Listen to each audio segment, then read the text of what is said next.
오늘도 좋은 날입니다. 우리는 이 기름 부음에 대한 그런 말씀을 나누고 있습니다.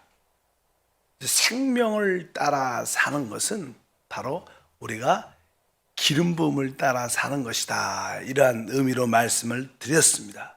바로 이 기름 부음은 우리를 거룩하게 하기 위해서 우리 안에서 움직이는 성령의 역사라고 말씀드릴 수 있습니다. 그래서 하나님의 구원의 목적이 그 기름 부음을 통해서 이루어진다. 다시 한번 우리 요한 1서 2장 27절 말씀이 중요하니까 다시 한번 읽겠습니다. 너희는 주께 받은 바 기름 부음이 너희 안에 거하나니 아무도 너희를 가르칠 필요가 없고 오직 그의 기름 부음이 모든 것을 너희에게 가르치며 또 참되고 거짓이 없으니 너희를 가르치신 그대로 주 안에 거하라. 우리가 주 안에 거한다는 뜻은 사실 이 기름 부음에 순종하는 것을 말하죠. 그래서 이 기름 부음에 순종한다, 기름 부음의 가르침에 순종한다는 뜻은 어제 바로 그것은 영을 따라 사는 것이다, 이렇게 말씀을 드렸죠. 로마서 8장 4절에 육신을 따르지 않고 그 영을 따라 행하는 우리에게 율법의 요구가 이루어지게 하려 하심이라. 육신을 따르지 않고 그 영을 따라 행하는, 그 영을 따라 행한다. 바로 그 영을 따라 행한다는 것이 바로 우리 영 안에 계시는 성령을 따라 행하는 것인데, 그 성령의 움직이심, 그 기름 부음을 따라 행한 것을 말씀을 합니다. 그래서 우리가 주님을 따른다, 이것은 그 영을 따라 행하는 것이고, 그 영을 따라 행하는 것은 바로 이 기름 부음을 따라 순종하는 것이다, 이렇게 말씀을 드렸습니다. 그래서 우리는 객관적이고 밖에 있는 가르침이 아니라 우리 안에 주관적으로 계시는 바로 그리스도의 영인 성령을 따라 행할 때 참된 신앙생활을 갖게 될 줄 믿습니다. 두 번째로 이 기름 부음의 가르침을 따라 산다는 것은 생명의 교통 가운데 산다. 우리는 그 생명을 영접했고 이 생명과 지속적인 기도를 통한 교통이 있어야 됩니다. 그럴 때 이 생명이 우리 안에서 이렇게 흐르게 됩니다. 생명의 교통은 당연하게 생명의 흐름을 가져오게 되죠. 그래서 항상 우리는 우리 안에 있는 그 생명의 느낌이 얼마나 중요한지를 분명히 알아야 됩니다. 그래서 이 생명의 교통은 순간순간 우리가 어떤 시간을 정해놓고 또 이게 예배할 때뿐만 아니라 24시간 쉬지 말고 기도하라, 이런 의미를 갖고 늘 순간순간 주님과 교통을 친밀한 대화처럼 늘 우리 안에 계신 주님과 늘 이야기하고 그분의 뜻을 기다리고 그분의 말씀을 사모하는 생명의 교통 가운데 살 때 그것이 기름 부음을 체험케 하는 것입니다. 또 그 의미는 다른 뜻으로 말하면 바로 하나님의 임재 가운데 사는 것이다. 실제로 우리가 주 예수를 믿는 그 순간 성령은 우리 안에 오십니다. 그 성령은 세상 끝날까지 영원토록 우리를 떠나지 않습니다. 항상 그 성령은 우리와 함께 하시죠. 이것을 기본적으로 믿어야겠지만, 그러나 많은 경우에 그 하나님의 성령이 우리와 함께 하시지만 그 성령이 우리와 함께 하다는 그러한 임재, 그 느낌을 지속적으로 느끼지 않는 분들이 많죠. 성령이 내 안에 계시다. 근데 어느 때는 내 안에 계신 것 같고 그 임재를 느끼고, 어느 때는 임재를 느끼지 않는 경우가 참 많죠. 어쩌든지 우리 안에 이 기름 부음을 따라 산다는 것은 하나님의 임재를 늘 우리가 유지하는 겁니다. 하나님의 그 말씀하신가, 하나님의 인도하심에 대한 느낌이 내 안에 늘 있어야 됩니다. 그럴 때 우리 하나님의 임재를 체험하게 될 줄 믿습니다. 여러분들이 하나님의 그 임재를 기본적으로 항상 의식할 수 있도록 여러분들이 기억하시길 바랍니다. 그럴 때 우리는 그 기름 부음에 순종하는 것이다. 그럴 때 이 임재가 있을 때 우리는 하나님에게 얼굴의 빛을 본다는, 하나님이 내 안에서 나를 바라보고, 우리는 하나님의 얼굴을 바라보고 그 얼굴의 빛을 통해서 자연스럽게 하나님이 이것을 원하시는구나, 그 임재, 즉 하나님의 얼굴을 보는 내적인 그러한 느낌이 바로 하나님의 임재인데 우리가 그 임재를 가져야 된다. 우리가 그냥 기름 부음에 대해서 한 3번 동안 계속 말씀을 나누는데 그럼 이 기름 부음의 가르침의 결론이 무엇인가? 사실 기름 부음에 대한 결론은 아까 말씀드린 것처럼 하나님과 함께하는 생활이죠. 우리가 이 구약에 보면 성막에 마당이 있고 그 성소로 들어가고 성소와 지성소 사이에 시장이라는 게 있어요. 시장. 근데 그 시장이 주님이 십자가에서 못 박히고 죽으실 때 위에서부터 아래로 시장이 쫙 갈라지면서 이제 하나님께 들어가는 모든 길이 열렸다는 그런 의미도 있죠. 우리가 하나님께 들어가는 지성소 안에 들어가려면 우리의 시장도 이렇게 찢겨져야 되죠. 근데 우리의 시장은 무엇이야? 우리의 육신이 우리의 시장입니다. 육신이. 그래서 우리가 육신이라는 표현이 갈라디아서 5장 16절에 말씀합니다. 내가 이르노니 너희는 성령을 따라 행하라. 그래야면 육체의 욕심을 이루지 아니하리라. 우리의 안에 있는 이 육신, 육체가 사실 하나님께 들어가는 길을 막고 있는 시장입니다. 그래서 이 기름 부음의 가르침을 우리가 체험을 깊이 하려면 바로 우리 육신이 처리될 때 우리는 실제로 성령의 움직이신가 임재하신가 영을 따라 사는 모든 행활을 갖게 될 줄 믿습니다. 영적 생활의 가장 기본적인 열쇠는 기름 부음입니다. 그래서 이 기름 부음이 뭐라 그랬어요? 영을 따라 사는 것이고 이것이 바로 하나님의 임재 가운데 사는 것이고 이것이 주님과 생명의 교통을 하는 생활이다. 이럴 때 바로 우리는 다양스럽게 기름 부음을 갖게 될 줄 믿습니다.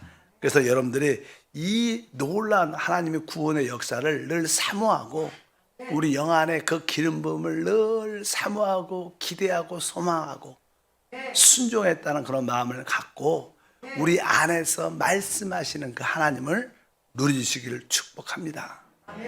이제 우리가 이 기름 부음에 대한 말씀을 나눴습니다. 이 기름 부음에 대한 이해를 더 온전히 하려면 사실은 우리가 성령 충만에 대한 체험을 가져야 돼요. 실제로 우리 주님은 생명이십니다. 이 생명이 그분이 우리 안에 이제 오시게 되는데 그 생명은 실제로 어떻게 그 생명을 만들 수 있을까? 하나님이 우리의 생명이 된다. 하나님은 생명이시지만 그 생명이 나의 생명이 돼야 돼. 나의 생명이 되려면 그것은 성령이 오셔야 되는 거예요. 그러니까 이 성령은 진리의 영이십니다. 진리라는 것은 실제라는 거예요. 실제의 영. 따라할까요? 실제의 영. 진리의 영. 그러니까 우리가 진리의 영 하면 이해가 잘 안 가요. 사실 진리의 영. 이렇게 이게 딱 잡히지 않죠. 그러나 실제 영. 이거 실제니까 이 성령이 오셔야 나의 실제가 되는 겁니다. 예수님이 생명이시지만 그분이 내 생명이 되려면 그분이 우리 안에 오셔야 되는데 바로 그분이 생명으로 우리 안에 오실 때 누가 오시냐면 성령이 생명의 실제를 준다는 거예요. 그러니까 우리의 모든 것은 성령이 오셔야 실제가 돼요. 그리스도의 구속이 십자가에서 이루어졌지만 그 구속이 나의 구속이 되려면 성령이 오셔야 객관적인 것이 아니라 나의 주관적인 구속이 돼. 나의 구속이 돼. 이 모든 실제를 갖게 하시는 분은 성령이신 줄 믿습니다. 그래서 우리 주님께서 지금 하늘 보좌에 계시고 생명으로 와 계시지만 그분이 나의 생명, 나와 함께 하시려면 성령이 오셔야 된다. 그래서 성령과 생명은 같은 의미지만 어찌하지 성령이 없으면 우리는 참된 생명의 실제를 가질 수 없습니다. 그래서 우리가 생명의 성령의 법이라고도 말씀합니다. 그래서 우리 안에 있는 이 생명의 느낌은 곧 성령의 느낌이라고 말씀드릴 수 있고 바로 우리 온 존재를 영적으로 잘 지키려면 그 잘 지킬 수 있는 실제의 능력이신 성령이 오셔야 된다. 그래서 우리는 오늘은 이 시간에는 또 성령에 대해서, 우리가 생명을 공부했으니까 성령에 대한 기본적인 이해를 한번 갖겠습니다. 실제로 하나님의 역사를 보게 되면 하나님의 역사, 하나님의 어떠한 하나님의 목적과 경륜을 이해하면 하나님이 첫 번째 하신 것은 하나님이 창조하셨죠. 하나님은 하늘들과 땅을 창조하셨고 사람을 창조하셨습니다. 그런데 알다시피 사람은 이 우주, 옛 창조는 타락을 합니다. 마귀의 사단에 의해서 타락하죠. 그래서 하나님은 다시 첫 번째 하나님의 역사의 시작은 창조였는데 그 타락으로 말미암아 하나님은 이 모든 것을 다시 구속하셔요. 구속. 그래서 하나님이 직접 바로 아들 하나님이 이 땅에 오셔서 사람의 모습으로 오셨죠. 사람의 형상과 모양 그대로 오셔서 바로 때가 되매 몸이 찢기고 피를 다 쏟아내부는 말미암아 그 모든 타락의 죄값을 다 지불하시고 구속하신 줄 믿습니다. 그리고 이제 그 구속을 통해서 이제 우리의 모든 타락의 문제들이 해결될 뿐만 아니라 하나님의 목적을 이루기 위해서 그분이 우리 안에 오실 수 있게 됐어요. 그래서 성령이 누구신가? 성령은 이 삼위일체 하나님이 이 성육신과 죽음과 부활을 통하여 우리 안에 오신 하나님이세요. 이 성령은 바로 삼위일체 하나님이 우리 안에 도달하신 분입니다. 그분이 하늘만 계신 게 아니라 바로 그분이 모두 이루신 것뿐만 아니라 그분이 다 하늘에도 계시고 이 땅에 오셔서 다 이루시고 우리 안에 오신, 우리 안에 도달하신 하나님을 우리는 뭐라 그래요? 성령이라 그래요. 이 성령이 오셔야 아까 말씀한 모든 것의 실제가 되신 줄 믿습니다. 그런데 이 성령은 이 두 가지 방면이 있다, 이런 이야기를 많이 하죠. 첫 번째, 그분은 우리 안에 생명으로 오십니다. 원래 그 성령은 본질이 생명 자체입니다. 그래서 생명의 성령의 법, 생명의 영이라고 표현해요. 왜? 그분의 본질은 생명이기 때문에 그분은 첫 번째로 우리 안에 생명으로 오십니다. 그래서 사람이 살죠. 그리고 그 생명을 따라 생활하기 위해서 바로 그분은 우리 안에 첫 번째 성령은 생명의 영으로 우리 안에 오시는 것을 여러분과 기억해야 됩니다. 또 하나는 이제 우리가 이 땅에 살면서 복음을 능력 있게 전하고 마귀와 귀신을 쫓아내고 하나님 나라를 확장하는, 하나님 나라를 세워나가는 일을 하기 위해서 우리에게는 또 능력이 필요합니다.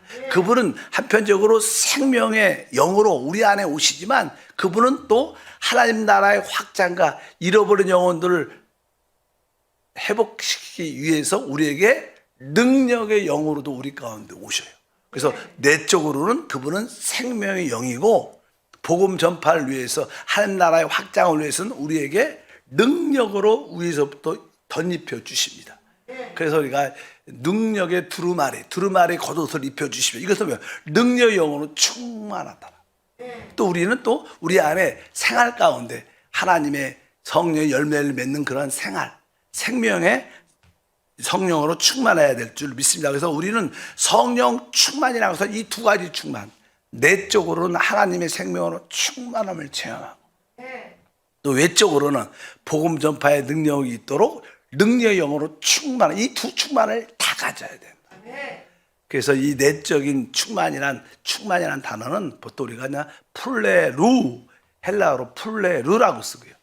또 외적인 충만, 그 단어는 플레토, 이런 단어를 씁니다. 어찌하든지 우리는 이 두 가지 내적인 충만과 외적인 능력의 충만함이 다 필요하다. 그래서 주님은 이제는 그 두 가지에 대한 설명을 쭉 합니다. 첫 번째, 우리 주님께서 이제 십자가에 죽으시기 전에 계속 제자들에게 언급하는 내용이 있습니다. 내가 너에게 보혜사 성령을 보낼 것이다. 내가 떠나는 것이 너에게 유익이다. 이런 말씀을 계속 하십니다. 요한복음 14장 16절 17절 보니까 내가 아버지께 구하겠으니 그가 또 다른 보혜사를 너에게 주사 영원토록 너희와 함께 있게 하리니 그는 진리의 영이라. 세상은 능히 그를 받지 못하나니 이는 그를 보지도 못하고 알지도 못함이라. 그러나 너희는 그를 아나니 그는 너희와 함께 거하시며 또 너희 속에 계시게 했음이라. 우리 주님께서 보혜사 성령을 언급하죠. 그런 진리의 영이고 세상 사람한테는 그 성령을 알 수도 해요. 이게 세상 사람한테 성령이 가는 게 아닙니다. 오직 성령은 믿는 자에게만 오셔요. 믿으시면 아멘. 우리 그리스도는 바로 사람을 위해서 죽으셨어요. 모든 사람을 위해서 죽으셨어요. 그러나 성령은 오직 누굴 위해서? 믿는 사람에게 오시라. 하나님은 모든 피조물을 위해서 모든 걸 이루셨어요. 하늘과 땅과 이 모든 하나님 모든 피조물을 위해서 그분이 역사하지만 우리 아들 하나님은 사람을 위해서. 근데 성령은 오직 믿는 자. 그래서 믿는 자에게만 성령이 오시고 우리 안에 계신다. 이렇게 말씀하죠. 바로 그는 너희와 함께 거하시며 또 너희 속에 계시겠습니다. 그것은 바로 그분이 우리 안에 생명영으로 오실 것이다. 그래서 이 요한복음 16장 7절도 같은 맥락이죠. 그러나 내가 너희에게 실상을 말하노니 내가 떠나는 것이 너희에게 유익이라. 내가 떠나지 아니하면 보혜사가 너에게 오시지 아니할 것이요 가면 내가 그를 너에게 보내리니. 이렇게 말씀합니다. 우리 주님께서 내가 떠나야, 내가 가야, 내가 죽어야 보혜사가 온다는 거예요. 그분이 실제로 그냥 죽음과 부활을 통하여 생명 주는, 살려주는 영으로 오시는 거죠. 그분이 바로 보혜사 성령인 줄 믿습니다. 이렇게 주님이 십자가에 죽기 전에 제자들에게 계속 이 말씀을 하셨습니다. 그리고 나서 실제로 우리 예수님은 십자가에서 죽으셨어요. 그리고 부활하신 날 제자들에게 오시죠. 그게 이제 요한복음 20장에 그 주님이 약속하신 보혜사 성령이 와서 너희 속에 너희와 함께 있을 것이다. 그 약속이 이루어집니다. 그래서 요한복음 20장 19절부터 읽어보니까 이날 곧 안식 후 첫날 저녁 때 제자들이 유대인들을 두려워하여 모인 곳에 문을 닫았더니 예수께서 오사 가운데 서서 이르시되 너에게 평강이 있을지어다. 이 말씀을 하시고 손과 옆구리를 보이시니 제자들이 주를 보고 기뻐하더라. 예수께서 이르시되 너에게 평강이 있을지어다. 아버지께서 나를 보내신 것 같이 나도 너희를 보내노라. 이 말씀을 하시고 그들을 향하여 숨을 내쉬며 이르시되 성령을 받으라. 주님이 부활하신 날 저녁에 그들에게 나타나셨습니다. 그리고 나서 이제 너에게 평강이 있을지어다.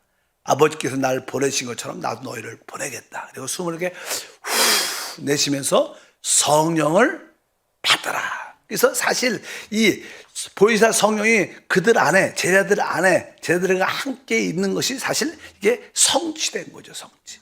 어느 날, 바로 주님이 부활하신다. 그분은 사실 공기처럼 오셔서 성경에 보면 그분이 제자들 가운데 이렇게 탁 나타나셨다가 그분이 나가셨다, 사라졌다 이렇게 말하죠. 그분이 양 순간적으로 또 영이시니까 보이기도 하시고 안 보이기도 하시고. 그러나 그분은 영원히 떠나지 않아요. 그 부활하신 날 이후에 주님은 공기처럼 바로 우리 안에 오신 거예요. 그리고 늘 무엇을 하든지 그분은 우리와 함께 어디를 가든지 무엇을, 우리가 뭐 좋은 일을 해도 함께 하시고 우리가 나쁜 일을 해도 그분도 우리와 어떻게 함께 하셔요. 왜 함께 하실까요? 나쁜 일에 타락했는데도 주님이 떠나지 않고 함께 하셔요. 왜? 바닥을 가다 보면 올라와야 될 거 아니에요. 그때 주님이 데리고 올라오려고 계속 안 좋은 데도 끝까지 함께 영원토록 함께 하십니다. 어쩌든지 이 말씀이 이루어진 것입니다. 바로 이것은 생명의 영에 대한 이야기입니다. 그분이 우리 속에, 우리 안에 영원히 함께 하시는 생명의 영으로 함께 하시는 것이 이미 이루어졌습니다. 그리고 또 이제 주님이 이제는 마지막 이제 부활하실 뿐만 아니라 승천하시죠. 40일 동안 제자들 함께 하다가 그냥 승천하시기 전에 그냥 제자들에게 말씀을 한마디 더 하죠. 누가복음 24장입니다. 49절에 보니까 볼지어다 내가 내 아버지께서 약속하신 것을 너희에게 보내리니 너희는 위로부터 능력이 입혀질 때까지 이 성에 머물라 하시더라. 그러니까 주님이 승천하시기 전에 너는 아버지께서 약속하신 그 능력의 영을 받을 때까지 바로 떠나지 말라. 그래서 이제는 그 이야기가 사도행전에 다시 한번 누가 기록해 다시 한번 그 이야기를 반복하면서 그것이 성취되는 사건. 다시 한번 사도행전 1장 4절과 5절 8절이니까 사도들과 함께 모이사 그들에게 분부하여 이르시되 예루살렘을 떠나지 말고 내게서 들은 바 아버지께서 약속하신 것을 기다리라. 요한은 물로 침례를 베풀었으나 너희는 몇 날에 못되어 성령으로 침례를 받으리라 하셨느니라. 오직 성령이 너희에게 임하시면 너희가 권능을 받고 예루살렘과 온 유대와 사마리아와 땅끝까지 이르러 내 증인이 되리라 하시니라. 이렇게 말씀합니다. 주님께서 다시 한번 아버지께서 약속하신 그 능력의 영이 너에게 입힐 때까지 예루살렘을 떠나지 말고 기다리라. 오직 성령이 너에게 임하시면 땅끝까지 이르러 증인이 될 것이다.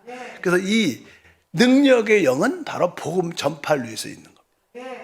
하나님 나라의 확장과 잃어버린 영혼들의 회복을 위해서 있는 줄 믿습니다. 그래서 이것이 어느 때 이루어지냐? 이 약속이 바로 오순절 다락방에 이루어집니다.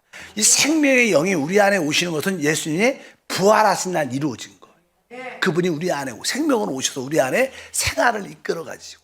그러나 이 능력의 영은 바로 오순절 날 그들이 한 마음으로 기도할 때 아버지 약속하신 것이 이제 위로부터 임하게 되죠.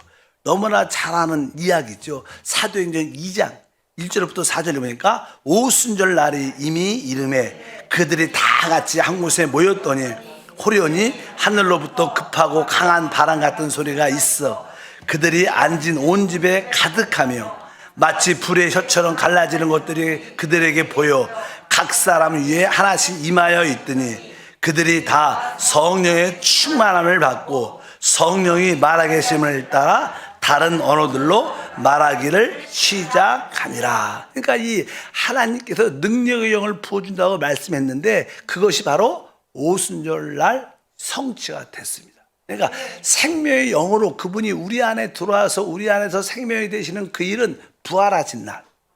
그러나 하늘나라의 확장을 위해서 능력의 영이 부어진 것은 오순절 날 임한 겁니다. 보통 사람들은 이 두 가지를 이렇게 헷갈려하는 분도 많죠. 우리는 이미 주 예수를 믿는 그 순간 성령이 우리 안에 와 계세요. 그러나 그 성령이 이제 다시 한번 우리 안에 능력으로 체험되기 위해서는 바로 우리는 성령 침례, 성령 충만함을 다시 한번 체험해야 된다. 그래서 보통 사람들이 예수 믿으면 구원 받지만 여러분도 예수 믿고 구원 받았죠.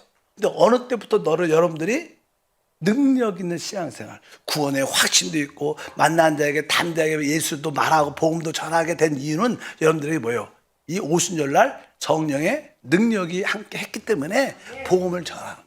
이 복음을 전하고 예수를 부끄러워하지 않는 사람들은 다 뭐예요? 이 성령 침례, 능력이 임한 겁니다. 여러분들이 이 두 가지를 다 소유하기를 바랍니다. 그래서 우리의 신앙생활은 이 두 성령 충만함을 체험하는 거예요. 이 두 가지 성령 충만함을 체험할 때 우리는 능력 있는 삶을 살게 될 줄 믿습니다. 아마 이 새벽에 기도하러 나오신 분들은 이 내적인 생명의 성령의 충만함도 있고 또 외적으로 능력의 성령의 충만함도 있기 때문에 오신 거예요. 보통 구원만 받고는 새벽 예배 잘 못 나와요. 능력이 있어야 되는데 파워가 있어야지 여러분들 새벽에 이끌려서 나오잖아요. 여러분들 보면 내가 나온 것 같지 않아요. 보면 얼떨결에 나오지 이렇게 나오는 것도 있는데 그것이 성령의 능력이 있으니까 이끌려서 오는 거죠. 새벽 예배 나오는 것도 그냥 쉬운 게 아니죠. 그러니까 여러분들은 이미 성령의 내 생명의 충만과 능력의 충만을 다 가지고 있습니다. 따라 나는 생명의 충만과 능력의 충만을 다 가지고 있습니다. 우리는 다 그것을 어떻게 이미 체험했습니다. 그것이 지속적으로 누려지고 간증하는 우리 모두가 되어야 될 줄 믿습니다. 그래서 우리는 이제 이 성령 충만함을 누려야 돼. 생명의 충만함도 누리고 능력의 충만함도 누려야 되는데 이 두 가지를 우리가 누리려면 기본적인 전제가 뭐냐면, 내가 거듭날 때, 내 예수를 믿고 거듭날 때 성령이 이미 내 안에 오셨구나. 이것을 확신해야 돼. 자꾸만 오신 분을 또 오십시오 막 그러지 말고, 아니라는 중요한 것은 그분이 우리 안에 오셨기 때문에 그분이 우리 안에 충만하게 넘쳐나는 게 중요한 거예요. 그렇잖아요. 오시는데 자꾸만 또 오시라 그러지 말고, 이미 오셨지만 그분이 내 안에서 이제 충만히 넘치는, 충만은 뭐예요? 넘친다는 거예요. 그분이 우리 안에서, 영 안에서 넘쳐나고 내 마음 안에서 넘쳐날 때 우리 놀란 역사가 하겠다. 우리 고린도전서 12장 13절에 그런 표현이 있습니다. 우리가 유대인이나 헬라인이나 종이나 자유인이나 다 한 성령으로 침례를 받아 한 몸이 되었고 또 다 한 성령을 마시게 하셨느니라. 우리의 위치는 이미 성령을 마시는 위치에 이미 있어요.